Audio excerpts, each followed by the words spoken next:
everyone. This week is the 25th week in Ordinary Time.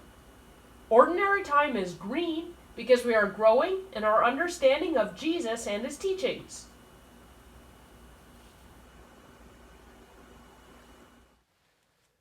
A reading from the Holy Gospel according to Luke. Jesus said to his disciples, "Anyone who can be trusted in little matters can also be trusted in important matters. But someone who is dishonest in little matters will be dishonest in important matters.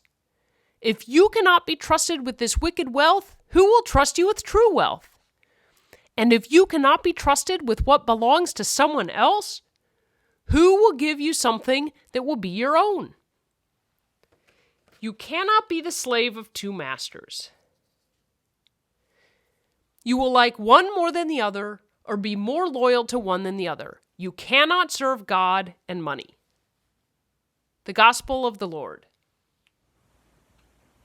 This week's Gospel challenges us to see our responsibility to God in all things. The Gospel reading comes after Jesus tells a story about a servant who was supposed to be responsible to his master, except that he wasn't. Jesus tells us that if we can be trusted in little matters, we can also be trusted in important matters. Think about the Eucharist. It seems little.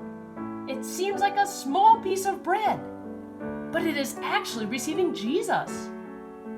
Can God trust you with this little thing, this little piece of bread, which is actually important because it's Jesus? Can God trust you to carry Jesus with you in your life? But if we are dishonest in something that seems small like the Eucharist, if our heart is not in a good place, we're actually being dishonest in something important. Jesus also said that if we cannot be trusted with what belongs to someone else, no one will give us something of our own. Think about our hearts. Who do they belong to? Do they belong to Jesus? If they do, he will give us something that is our own, which is our life in him and our happiness.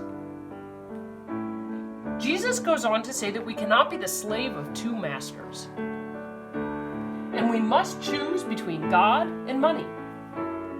Why is it God and money and not God and something else? Of course, it could be anything else, but Jesus has seen that somehow people tend to turn to money more than they should. Money helps us buy things, but it also can give us a feeling of power to take care of ourselves. Maybe for some people, it is a way to be better than someone else by having more money. But feeling like we can take care of ourselves without recognizing that God is actually taking care of us, or feeling that we are better than someone else, are ways of turning away from God instead of trusting in God and realizing that everyone else is our brother or sister under God our Father, who is taking care of all of us. And since God wants a relationship with us and wants to live our life in him,